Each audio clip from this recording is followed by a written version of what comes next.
Short term financing থেকে class number 5।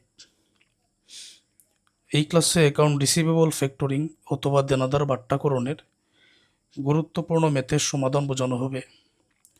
Account receivable factoring নিয়ে যত প্রকারের বেসিক আলোচনা আছে, যত নিয়মকানুন আছে, সব কিছু আলোচনা করে বোঝানো হবে। আগে প্রশ্নটা পড়ে নেই। অনেক শিক্ষার্থীদের ধারণা অ্যাকাউন্ট রিসিভেবল ফ্যাক্টরিং, দেনাদার বাট্টাকরণ এটা নাকি খুবই কঠিন। তো যাদের কাছে কঠিন মনে হয় তারা এই ক্লাসটা দেখো, সম্পূর্ণ না টেনে দেখো, কতটা সহজ ক্লাসটা দেখার পরে বুঝবে। সম্পূর্ণ বেসিক আলোচনা করে বুঝাবো, আগে প্রশ্নটা পড়ে নেই, একটু সময় দাও। এ কোম্পানি নিডস টাকা 80,000 to meet working capital requirement. একটা কোম্পানির কার্যকরী মূলধনের জন্য 80,000 টাকা প্রয়োজন। ইট হ্যাজ 3 অল্টারনেটিভ সোর্স, 3টা বিকল্প উৎস আছে এই টাকাটা সংগ্রহ করার জন্য। 1 নম্বরে দি কোম্পানি ক্যান বাই টাকা 1 লক্ষ of materials on terms 330 net 90। Company চাইলে 1 লক্ষ টাকার কাঁচামাল ক্রয় করে নিতে পারে। শর্ত হচ্ছে যদি 30 দিনের মধ্যে টাকাটা পেইড করা হয় 3% ডিসকাউন্ট, 90 দিনের মধ্যে অবশ্যই পেইড করতে হবে। তাহলে এটা ট্রেড ক্রেডিট, এটা তো বুঝতে পারছো। এ ব্যাংক উইল ল্যান্ড টাকা 1 লক্ষ at 13% interest rate with 20% compensating balance requirement. যে কোম্পানির কার্যকরী মূলধন 80,000 টাকা, এটা চাহিদা পূরণের জন্য চাইলে ব্যাংক থেকে 1 লক্ষ টাকা ঋণ নিতে পারে। 13% ইন্টারেস্ট দিতে হবে, 20% ক্ষতিপূরণের জের। এটা একটা উৎস। এখন 3 নম্বরে আসো, গুরুত্বপূর্ণ এটাই। মূলত এটা বোঝানোর জন্য, এই 3 নম্বর বোঝানোর জন্য আজকের এই ক্লাসটা নিচ্ছে। A factor will buy companies accounts receivable টাকা 1 লক্ষ পার মান্থ। এ ফ্যাক্টর মানে একটি ফ্যাক্টর কোম্পানি, একটি ফ্যাক্টর অথবা একটি কোম্পানি, ব্যাংক কিংবা আর্থিক প্রতিষ্ঠান যে কোনোটা হতে পারে, যেটা বর্তমান কোম্পানির, অর্থাৎ এই যে কোম্পানির ম্যাথ আমরা সমাধান করব, এই কোম্পানির দেনাদার কিনে নিয়েছে। প্রতি মাসের দেনাদারের পরিমাণ 1 লক্ষ টাকা করে। তো দেনাদার যে কিনে নিয়েছে, দেনাদার কিনে নেওয়া কি, এটা নিয়ে আমি আলোচনা করতেছি। And will advance at 12% interest, 12% interest অগ্রিম পেইড করতে হবে per annum up to 80% of the face value.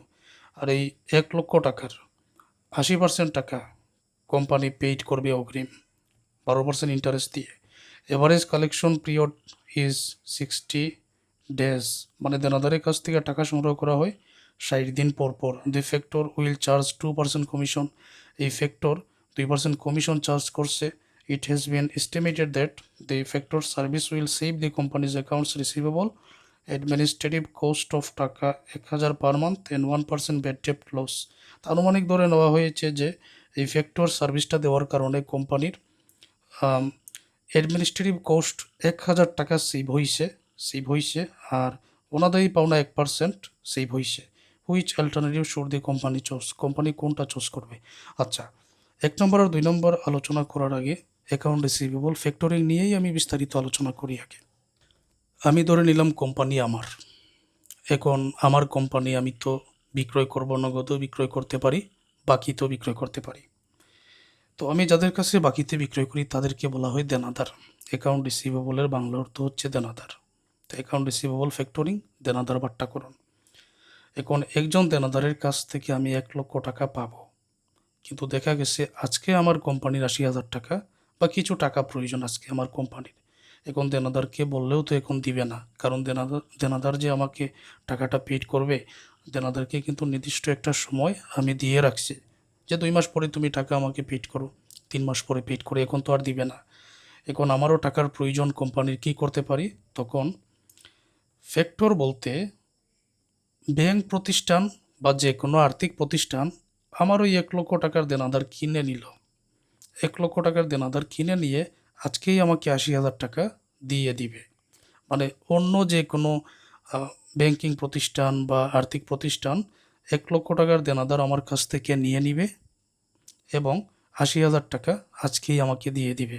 তাহলে এই যে আমি দেনাদার 1 লক্ষ থেকে 80,000 টাকা আজকে নগদ পেয়ে যাচ্ছি, এটাই দেনাদার বাট্টাকরণ। তাহলে ফ্যাক্টর বলতে অন্য কোনো কোম্পানি অথবা ব্যাংকিং প্রতিষ্ঠানকে বোঝায় যেটা আমার দেনাদার কিনে নিবে। এখন দেনাদার যে 1,00,000 টাকা এটা কিনে নিবে, এখন ধরে নিলাম আজকেই কিনে নিল, তার মানে কি ওই ব্যাংকিং প্রতিষ্ঠান আজকেই দেনাদারদের কাছ থেকে সকল টাকা আদায় করবে? 1,00,000 টাকার দায়িত্ব বা কিনে নিল ফ্যাক্টর ব্যাংকিং প্রতিষ্ঠান বা কোম্পানি, বিনিময়ে আজকে আমাকে 80,000 টাকা দিয়ে দিল। আমাকে 80,000 টাকা দেওয়ার পর সাথে সাথেই কি আমার দেনাদারদের কাছ থেকে ওই ব্যাংকিং প্রতিষ্ঠান টাকাটা আদায় করবে? না, নির্দিষ্ট সময় আছে। এই নির্দিষ্ট সময় বাইর করার জন্যই এখানে কিছু ওয়ার্কিং করে নিতে হয়, অ্যাকাউন্ট রিসিভেবল ফ্যাক্টরিং। আর এই ওয়ার্কিংগুলো প্রত্যেকটা মেথের মধ্যে একই রকম করতে হয়, তাই একটা বুঝতে পারলে অন্য 5টা মেথের সমাধান তুমি পারবে।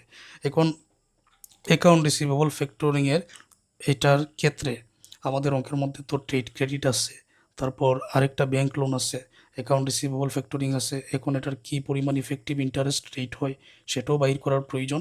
ওই ইফেক্টিভ ইন্টারেস্ট রেট পর্যন্ত যাওয়ার জন্য নির্দিষ্ট কিছু ওয়ার্কিং আমাদের করতে হবে। যেমন 1 নম্বরে এভারেজ কালেকশন পিরিয়ড, কতদিন পর পর দেনাদারের কাছ থেকে টাকা আদায় হয়। 2 নম্বরে account receivable turnover, account receivable turnover দেনাদার আবর্তন, মানে বছরে কতবার দেনাদারদের কাছ থেকে টাকা আদায় হয়। বছরে কতবার বলতে মনে করো 1 মাস পর পর দেনাদারদের কাছ থেকে টাকা আদায় হয়, তাহলে 12 মাস আছে, তো বছরে কতবার? 12বার। তো এটা হচ্ছে 12বার টাকা আদায় হয়, এটা হচ্ছে অ্যাকাউন্ট রিসিভেবল টার্নওভার একটা। আর কতদিন পর পর টাকা আদায় হয়? 30 দিন পর পর বা 1 মাস পর পর টাকা আদায় হয়, এটা হচ্ছে average collection period. Average account receivable যেটা আছে, এভারেজ অ্যাকাউন্ট রিসিভেবল গড় দেনাদার, যদিও এখানে গড় দেনাদার আছে, এটার মধ্যে মূলত হিসাব করা হবে যে ওই ফ্যাক্টর কোম্পানি আসলে কত মাসের এই দেনাদার কিনে নিয়েছে, এটা অঙ্কের মধ্যে বোঝাবো। আচ্ছা, তারপরে আছে net amount of advanced.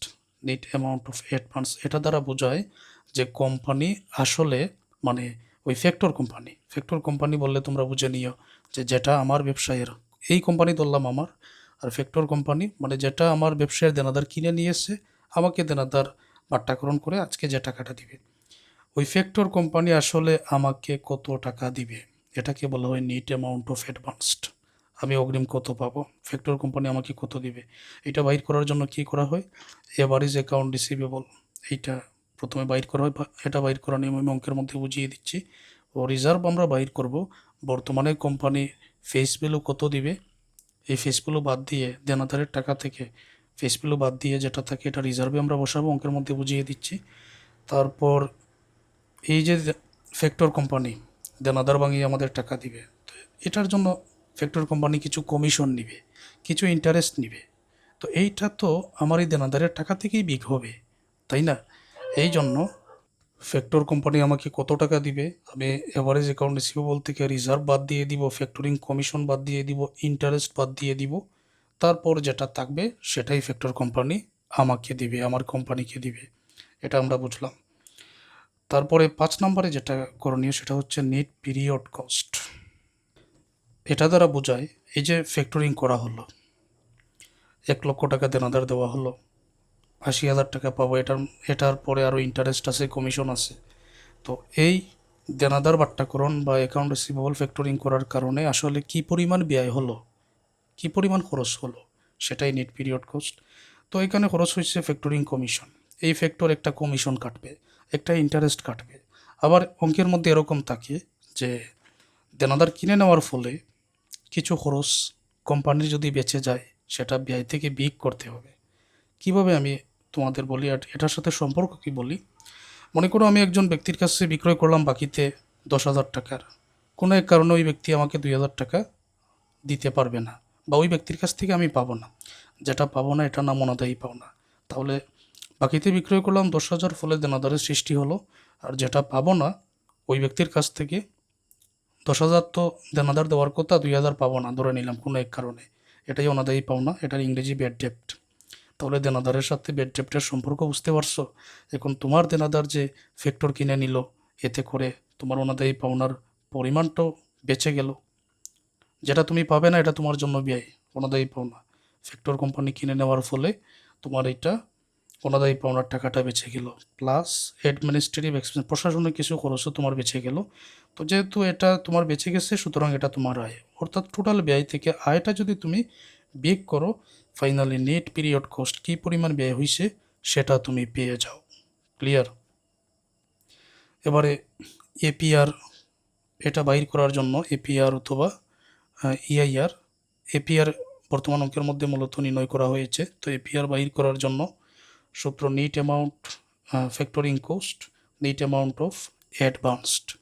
Net amount of advanced আমরা উপরে বাইর করেছি, আর নিট অ্যামাউন্ট ফ্যাক্টরিং কোস্ট এইটা আমরা উপরে এই সূত্রের মাধ্যমে বাইর করব। যে নিট অ্যামাউন্ট নেই, অ্যানাউল হবে, sorry, net annual factoring cost এটা বাইর হবে। নিট পিরিয়ড কোস্ট আমরা এখানে যা পেয়েছি। এখন এআরটিও বছরে কতবার দেনাদারের কাছ থেকে টাকা সংগ্রহ করা হয়, ধরে নিলাম যে মাসে একবার দেনাদার 1 লক্ষ টাকা দেয়। তো ফ্যাক্টরি কোম্পানি 2 মাসের 2 লক্ষ টাকার দেনাদার কিনে নিয়েছে। এখন এটাও তো হিসাব করতে হবে কতদিন পর পর কতবার বছরে এই দেনাদার টাকাটা দেয়, আর ওই দেনাদারের প্রতি তো এই খরচটা হয়। দেনাদার টাকা দিবে এই হিসাবে তো খরচটা হয়। নেট পিরিয়ড কোস্ট এখানে যা হয়েছে, কতবার দেনাদার টাকা দেয় এআরটিও অ্যাকাউন্ট রিসিভেবল টার্নওভার, এটা দ্বারা গুণ করলে নিট অ্যানাউল বছরে কতবার সেটা কিন্তু চলে আসে। নিট অ্যানাউল ফ্যাক্টরিং কোস্ট এটা আমরা এখানে পেয়ে যাই। এটার উত্তরে উপরে এটা ওয়ার্কিং করা হয়েছে, বছরে 3বার হলে 3বার, 6বার হলে 6বার, এটা আমরা বসাবো। দি নিট অ্যানাউল ফ্যাক্টরিং কোস্ট এইটা, আর নিট অ্যামাউন্ট অফ অ্যাডভান্সড উপরে পেয়েছি, 100 দ্বারা গুণ করো, উত্তর পর্যন্ত আমরা চলে আসলাম। কোথায়? এই যে নিট অ্যামাউন্ট অফ অ্যাডভান্সড এটা বলা হয়েছে, ঠিক আছে। আচ্ছা, এখন আমি অঙ্কের সমাধানে যাচ্ছি। তো ফ্যাক্টরিং এটা একটু পরে করি, তার আগে 1 নম্বর আর 2 নম্বরটা শেষ করি। কোম্পানি ক্যান বাই টাকা 1 লক্ষ মেটেরিয়াল, তো এগুলো তো সবাই জানো, যারা পেইড বেচে আছে সেটা তোমরাই পারবে। এটার 30 দিনের মধ্যে পরিশোধ করলে 3% ডিসকাউন্ট, 3 হচ্ছে সিডিআর, ডিপি হচ্ছে ডিসকাউন্ট পিরিয়ড বাট্টার মেথকেল 30, আর 90 যেটা এটা হচ্ছে সিপি। মানগুলো বসিয়ে সূত্রটা প্রয়োগ করে দাও। এটার ইআইআরও চাইলে আমি বাইর করতে পারি, আমি চাইলে এটার এপিআরও বাইর করতে পারি। তো বইয়ের মধ্যে দেখতেছি এটা এপিআর বাইর করছে, তাই এপিআর আমিও বাইর করতেছি। এপিআর বাইর করে তারপরে এটা সিদ্ধান্ত নিব। এই মানগুলো এখন বসিয়ে দিচ্ছে। সিডিআর আছে বর্তমান অঙ্কের মধ্যে 3, সিপি আছে 90, ডিপি ছিল 30, এপিআর বাইর করতে হবে, এটা বাইর করতে হবে। ওকে, এই মানগুলো তুমি এখানে বসিয়ে দাও। সিডিআর হচ্ছে 3, 100 মাইনাস সিডিআর এর মান 3, 360। সিপির মান হচ্ছে এখানে, সিপি কোথায়, সিপি হচ্ছে 90 মাইনাস, আর ডিপি হচ্ছে 30 ইন্টু 100। এখন এই 100 থেকে যদি 3 বিয়োগ করা হয় তাহলে 97, 360, 90 থেকে 30 বিয়োগ করা হলে 60 ইন্টু 100। ওকে, এখন এটার হিসাবটা করে নাও। 3 এবং 360, অথবা 60 দ্বারা যদি তুমি 360কে ভাগ করো তাহলে এখানে আসবে 6, আর এই 3কে 97 দ্বারা যদি তুমি ভাগ করো তাহলে যত আসবে এটাও তুমি লিখে নিতে পারো। 3কে 97 দ্বারা ভাগ করলে 0.0309, তারপর 360কে 60 দ্বারা ভাগ করতে পারো, উত্তরে 6 ইন্টু 100। 6 দ্বারা এটাকে গুণ করো, তো 100 দ্বারা গুণ করো, 18.54%। ওকে, এবারে পরবর্তীটা, এই ব্যাংক উইল ল্যান্ড টাকা 1 লক্ষ টাকা ব্যাংক ঋণ দিবে, 13% ইন্টারেস্ট দিতে হবে, 20% ক্ষতিপূরণের জের দিতে হবে। ওকে, তো 1 লক্ষ এটা প্রিন্সিপাল, মানগুলো বসিয়ে নাও। পেট বেচে যারা আছো তারা তো জানো, এই জন্য এভাবে বুঝিয়ে দিচ্ছে। প্রিন্সিপাল 1 লক্ষ, ইন্টারেস্ট 1 লক্ষ এর কত পার্সেন্ট, 13%, উত্তরে আসবে 13,000। কম্পেনসেটিং ব্যালেন্স 1 লক্ষ এর, এটা ছিল 20%,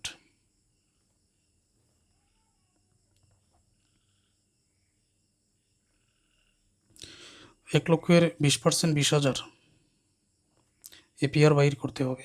মানগুলা বসিয়ে দাও এখানে।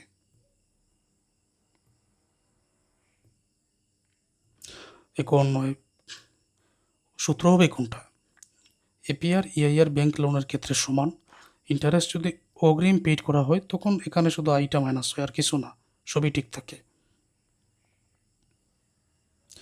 আইয়ের মান এখানে বসাও 13,000, পি এর মান এখানে বসাও 1,00,000, সিবি এর মান বসাও 20,100,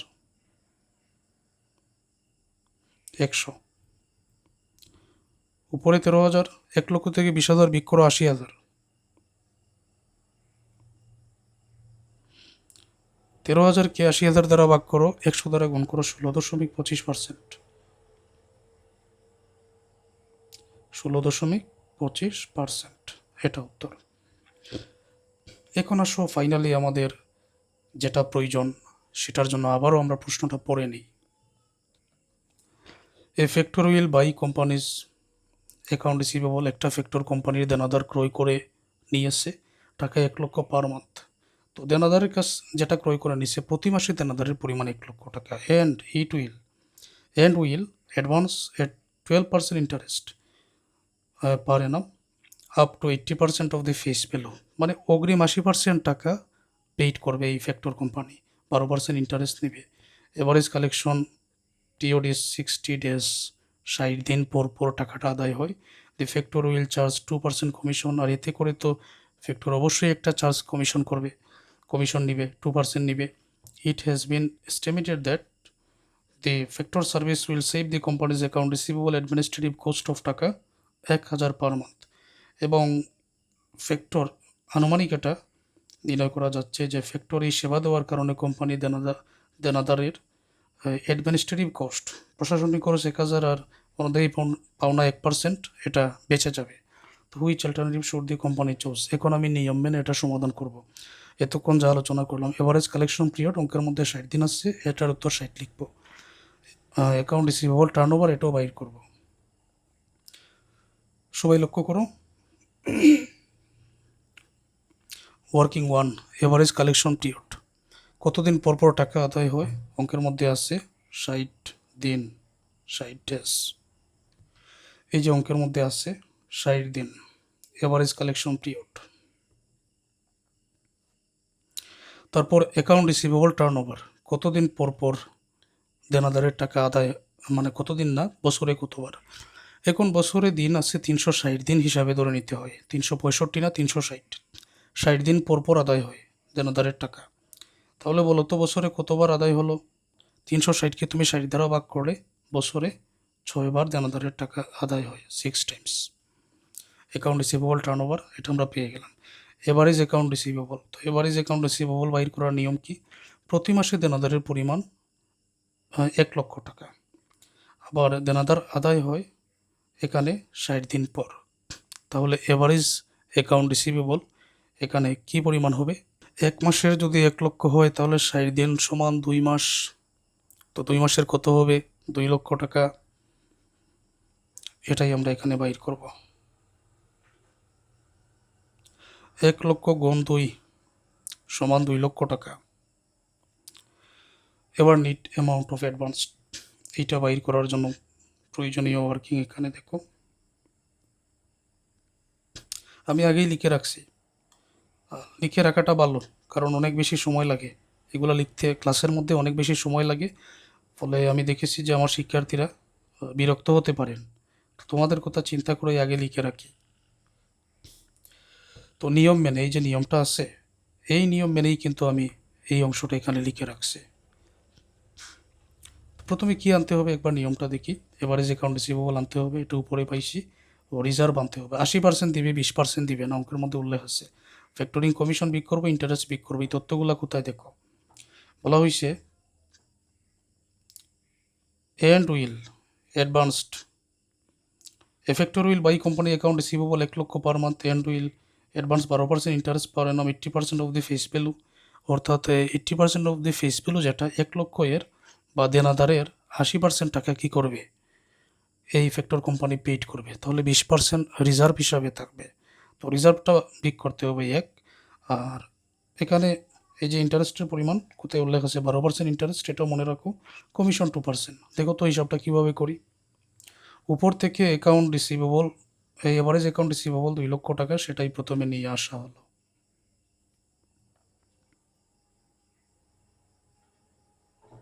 2 লক্ষ টাকা নিয়ে আসা হলো। ওকে। তারপর রিজার্ভ হচ্ছে 80% টাকা দিবে, তার মানে 20% টাকা দিবে না। তো 2 লক্ষ এর 20% রিজার্ভ, 2 লক্ষের 20% রিজার্ভ হবে 40,000। বিক করো এটা, বিক করলে থাকবে 1,60,000। ফ্যাক্টরিং কমিশন 2% হবে, তো এটা এই এভারেজ অ্যাকাউন্ট রিসিভেবলের অনুপাতে নিতে হবে। 2 লক্ষ এর 2% কমিশন নিবে, তো দেনাদারের উপরেই তো নিবে, এমন তো না যে এই টাকার উপরে নিবে, এরকম না, টোটাল দেনাদারের উপরেই নিবে। তো 2 লক্ষের 2% কমিশন যেটা, এটা হবে 4,000। ওকে।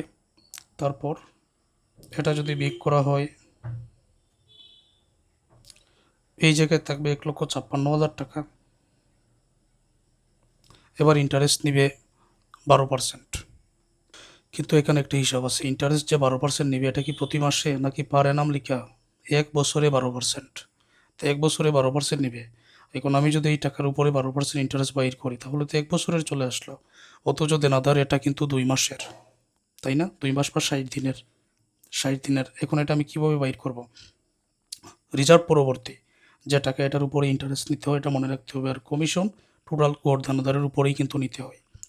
তো 1,56,000, এটা বাইর করার নিয়মটা বোঝো। 1,56,000 গুণ 12%। এখন যদি আমি সরাসরি 1,56,000-এ 12% বাইর করি, তাহলে তো 1 বছরে চলে আসলো, অথচ আমার 60 দিনের প্রয়োজন। তাহলে কি করতে পারি? 1,56,000-এর 12%, 1 বছরের মানে 360 দিনের, এটা 360 দ্বারা যদি ভাগ করি পাবো 1 দিনের, আর 60 দ্বারা যদি গুণ করি পাবো 60 দিনের। ক্লিয়ার? এই কাজটা শুধু এখানে করতে হবে। 1,56,000-এর 12% আলাদা করে দেখো কত হয়। এই ক্যালকুলেটর হাতে নাও, 360 দ্বারা ভাগ করো, তারপর 60 দ্বারা গুণ করো, এখানে উত্তরে পাবেন 3,120। তো এটা বিয়োগ করতে হবে, উপরের টাকা থেকে এইটা বিয়োগ করলে 1,52,000, 1,52,880 টাকা নিট অ্যামাউন্ট অফ অ্যাডভান্সটা আমরা পেয়ে গেলাম। পরবর্তীতে নিট পিরিয়ড কস্টটা এটাও বাইর করে নেই। এখানে ফ্যাক্টরিং কমিশনের 4,000 আর ইন্টারেস্টের 3,120, এই দুইটা ব্যয়। এই যে ফ্যাক্টরিং কমিশন 4,000, এটাই তো ব্যয় হয়েছে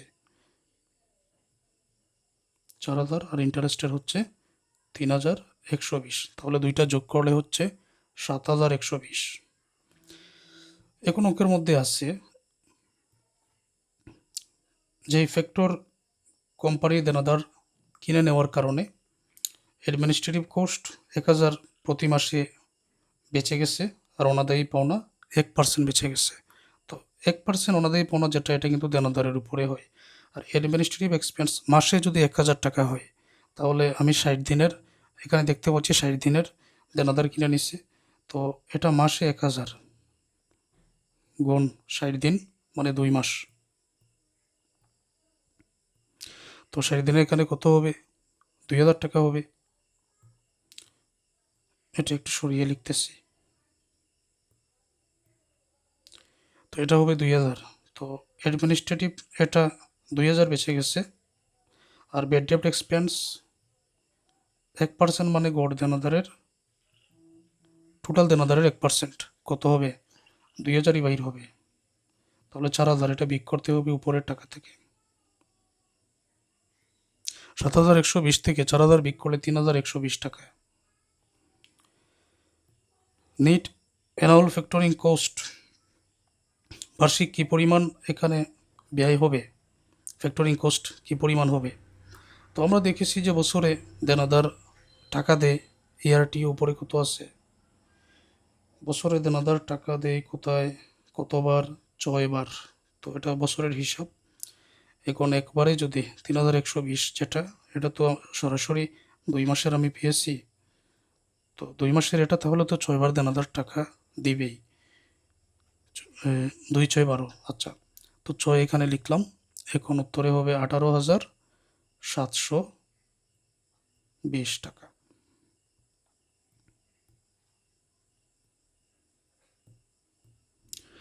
এখন আসো নিট অ্যানুয়াল ফ্যাক্টরিং কোস্ট আর নিট অ্যামাউন্ট অফ অ্যাডভান্সড মানগুলো বসাও এখানে। Annual factoring cost 18,720। Net amount of advanced এখানে আমরা পেয়েছি 1,52,880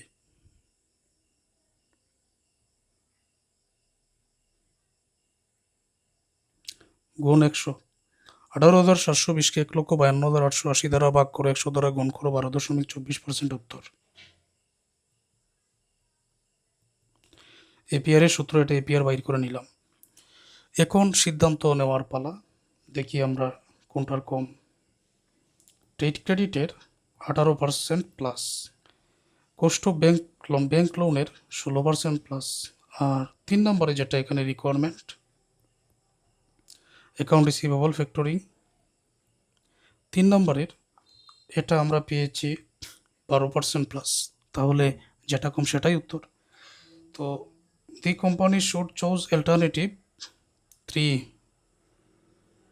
যেটা কম সেটাই উত্তর, because its interest rate is lowest than other alternatives, কারণ এটার ইন্টারেস্ট রেট অন্যান্য অল্টারনেটিভ থেকে কম, ব্যয়টাও কম হবে, এই জন্য এটাই গ্রহণযোগ্য।